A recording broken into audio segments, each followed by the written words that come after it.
स्वार्थी यानी कि स्वयं का अर्थ। जो इंसान स्वयं का अर्थ जानना चाहता है, जो खुद को समझना चाहता है, क्या वो इंसान आपकी नजर में गलत है? हम जब भी किसी को स्वार्थी कहते हैं तो उसका मतलब तो यही होता है कि वो आदमी स्वयं का अर्थ समझना चाहता है। तो फिर वो गलत कैसे हुआ? स्वार्थी शब्द दुनिया की नजर में, समाज की नजर में एक अलग ही नजरिए से समझा जाता है।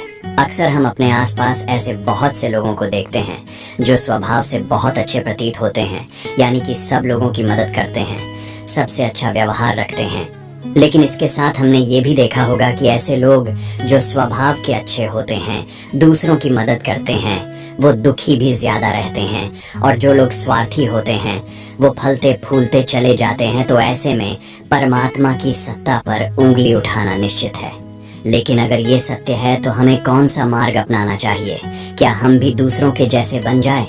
पता नहीं आप में से कितने लोग ये मानते हैं कि अच्छे लोग जीवन में बहुत दुखी रहते हैं, लेकिन इसके पीछे का सत्य क्या है? अगर हम इसके पीछे का सत्य नहीं जानेंगे, नहीं पहचानेंगे, तो कहीं ना कहीं हमारा अवचेतन मन भी बुराई की तरफ झुक जाएगा। इसीलिए अपने मन में ऐसे विचार पनपने से पहले इस बात की पूरी सच्चाई, पूरा निष्कर्ष निकाल लें, ताकि भविष्य में आपको अपने अच्छे होने पे पश्चाताप ना हो, दुख ना हो।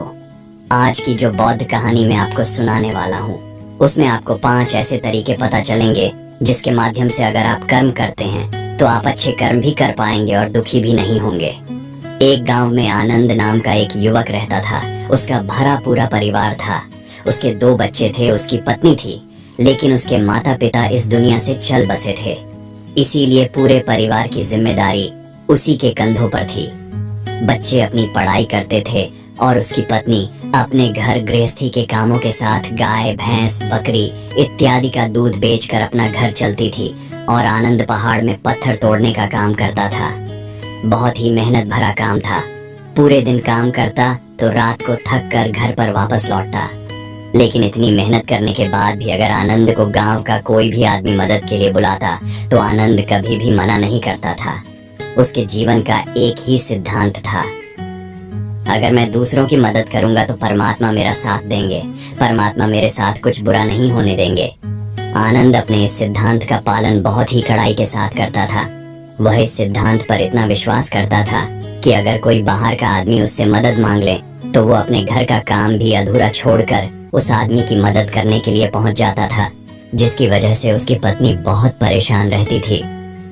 वो अक्सर आनंद को समझाने की कोशिश करती थी कि सबसे पहले अपना काम करो, अपने परिवार को देखो, 2 बच्चे हैं हमारे, और फिर भी तुम दूसरों के काम करने में लगे रहते हो।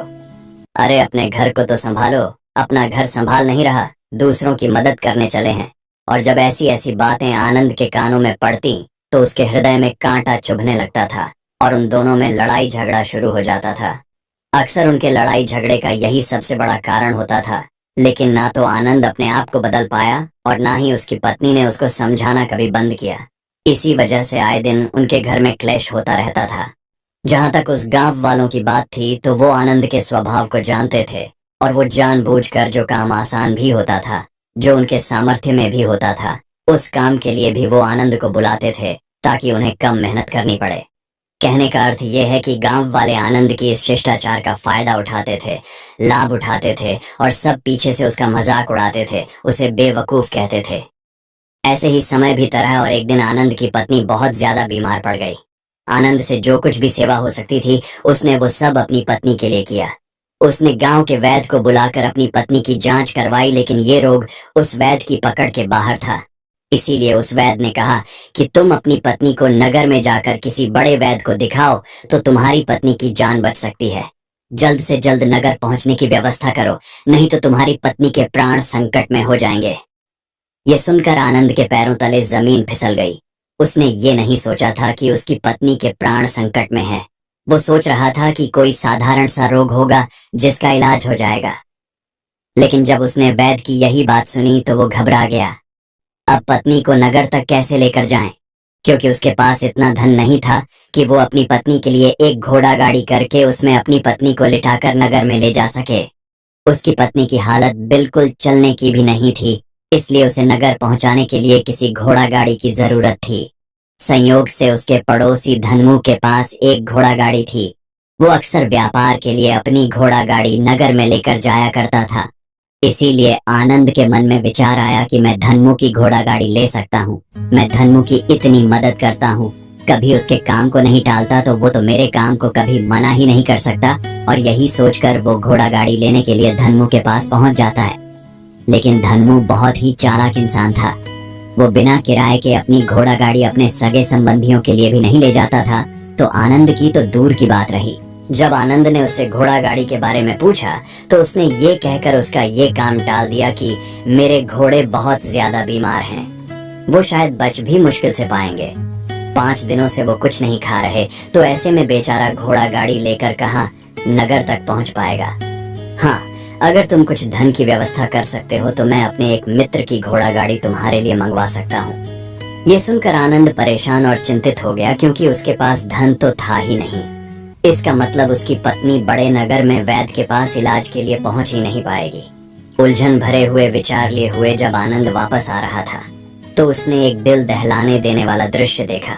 उसने देखा कि धन्मू के घोड़े, जो धन्मू के अनुसार बीमार थे और कुछ खा भी नहीं रहे थे, वहीं घोड़े गांव का ही एक युवक उसकी बाट से खोलकर बाहर ला रहा था और गाड़ी में उसको जोत रहा था। ये देखकर पहले तो आनंद को कुछ समझ में नहीं आया। उसके बाद जब आनंद ने उस युवक से पूछा तो उसने बताया कि धन्मू ने ये घोड़ा गाड़ी उसे किराए पर दी है। यह सुनकर आनंद का दिल टूट गया। उसने कभी सपने में भी नहीं सोचा था कि उसका सबसे अच्छा मित्र धन्मू उसके साथ ऐसा कर सकता है। हालांकि ये इस बात पर दुखी होने का वक्त नहीं था। इसीलिए आनंद वहां से जल्दी से लौट जाता है और गांव के ही एक सेठ के पास जाकर कुछ धन उधार लेकर धन्मू को दे देता है। धनु अपने मित्र की घोड़ा गाड़ी मंगवा देता है, जिसके बाद वो अपनी पत्नी को वैद्य के पास नगर में ले जाता है। जब उसकी पत्नी का इलाज चल रहा था तो आनंद यही सोच रहा था कि एक वो दिन था जब धन्मू की बेटी बीमार हो गई थी और धन्मू यहाँ पर नहीं था, तो मैं पूरी रात वैद्य जी के पास उसके लिए बैठा रहा था, उसकी देख रेख की थी, उसकी सेवा की थी। इतने दिनों तक धन्मू नहीं आया था, तब मैं ही उसके परिवार की देख रेख किया करता था। हाय, कैसा दुर्भाग्य है ये जिसके लिए मैंने इतना कुछ किया। उसने एक घोड़ा गाड़ी देने से मुझे मना कर दिया, और वो भी तब जब मेरी पत्नी जिंदगी और मौत के साथ खेल रही थी। कुछ देर बाद वैद्य बाहर आकर आनंद को एक बहुत बुरी खबर देता है। वो आनंद को बताता है कि उसकी पत्नी को कर्क रोग हो चुका है और इसका कोई भी इलाज नहीं है। उसके पास कुछ समय ही शेष बचा है। ये सुनकर आनंद दुखी होकर वहीं जमीन पर बैठ गया। उसकी पूरी दुनिया उजड़ने वाली थी और उसे कोई रास्ता नजर नहीं आ रहा था। कुछ समय बाद उसकी पत्नी चल बसी और अब दोनों बच्चों की जिम्मेदारी उसके कंधों पर आ गई थी। लेकिन यहाँ पर आनंद के सारे सिद्धांत टूट चुके थे, उसके सारे भ्रम खत्म हो चुके थे। अब उसके दिमाग में एक ही बात थी कि अच्छा कर्म करने से परमात्मा साथ नहीं देता, बल्कि बुरे लोग फलते फूलते हैं, और इस बात का मैं सबसे बड़ा गवाह हूँ। ये विचार अक्सर उसके दिमाग में चलते रहते थे और इसी वजह से उसका मन धीरे धीरे संन्यस्त हो गया, देश दुनिया से दूर हट गया।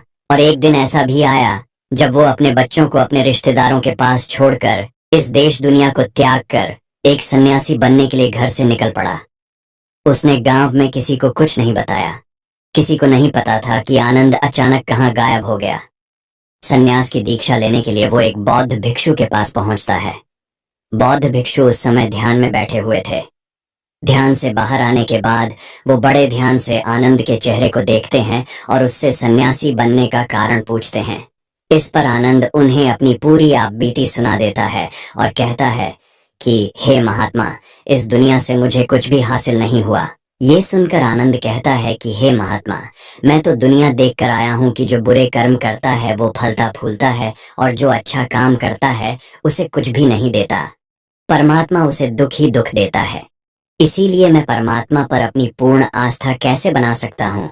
ये सुनकर उस बौद्ध भिक्षु ने कहा कि यही तो मैं तुम्हें समझाना चाहता हूँ कि तुम पूरी ऊर्जा अपनी सन्यासी जीवन में लगाओ और उसके बाद भी तुम्हें फल प्राप्त ना हो तो तुम्हें कैसा लगेगा। इसीलिए किसी की भी मदद करने के लिए मैं 5 सिद्धांत तुम्हें बताता हूँ। ये 5 सिद्धांत समझकर संसार में वापस लौट जाओ और संसार में एक ग्रस्त जीवन जियो।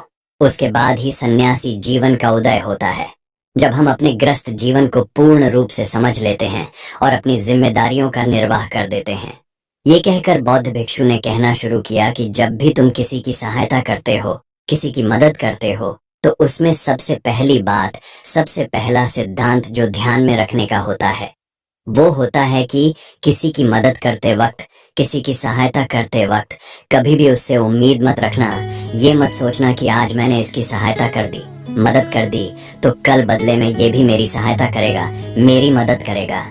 अगर तुम ऐसा सोचोगे तो तुम्हें जीवन में दुखों का सामना करना ही पड़ेगा, क्योंकि एक नहीं तो दूसरा, या दूसरा नहीं तो तीसरा कोई ना कोई तुम्हारी उम्मीद जरूर तोड़ेगा। और वास्तविकता में वो मदद या वो सहायता नहीं होती है, वो हमारे लालच का ही एक रूप होता है।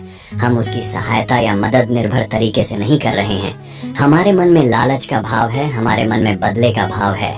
हम ये सोचकर मदद करते हैं कि इसकी मदद कर देता हूँ तो कल ये मेरा भी मदद करेगा, और यही लालच हमें अक्सर उन लोगों की मदद करने पर विवश करता है जो किसी न किसी रूप में धनवान होते हैं, क्योंकि हमें लगता है कि कल ये आदमी धन के द्वारा मेरी मदद कर सकता है। और इसीलिए जिस इंसान को वास्तविकता में मदद की आवश्यकता है, हो सकता है वो गरीब हो, लेकिन हमारा मन अपने लालच के वशीभूत होकर उसकी मदद कभी नहीं करेगा। इसीलिए किसी की मदद और किसी की सहायता करने के अपने विचार को विस्तार दो।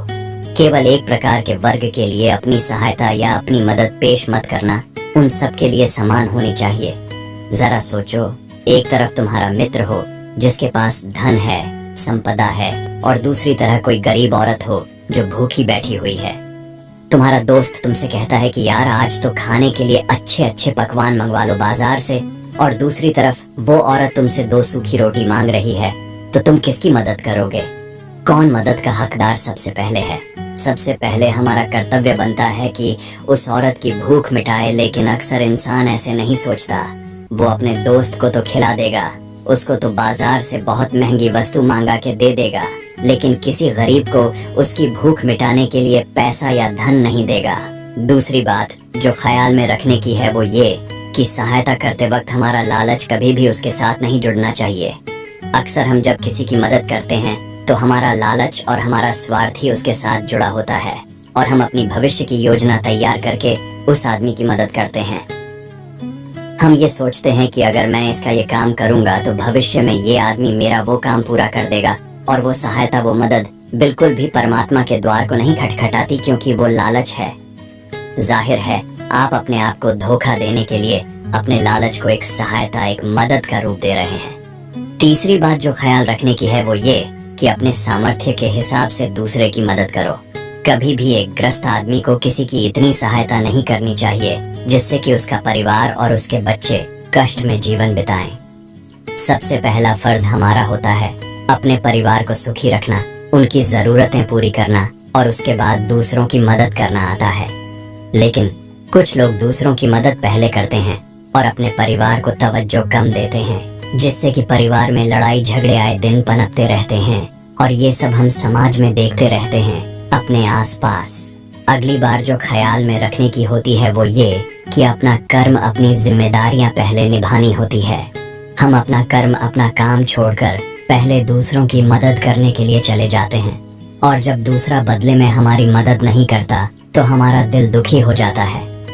हम सोचते हैं कि मैंने तो अपना काम छोड़कर उस आदमी की मदद की थी और वो आदमी मेरी मदद ही नहीं कर रहा है।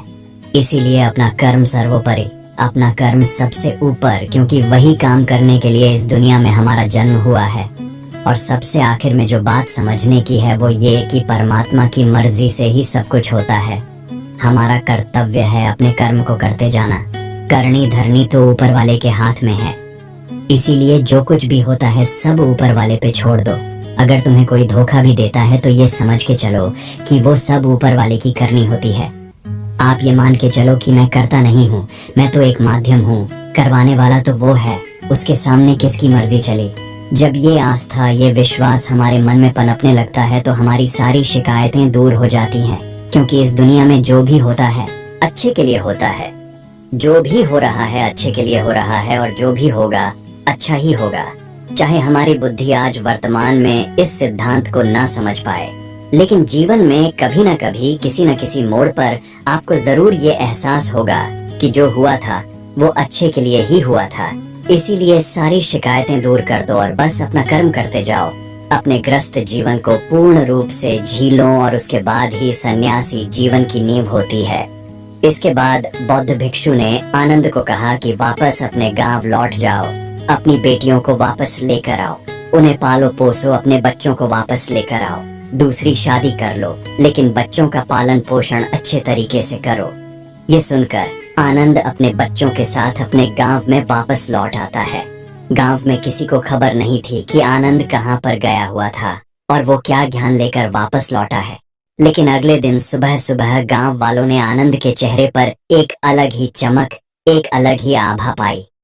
तो दोस्तों, कैसी लगी ये कहानी आपको कमेंट सेक्शन में कमेंट करके जरूर बताना।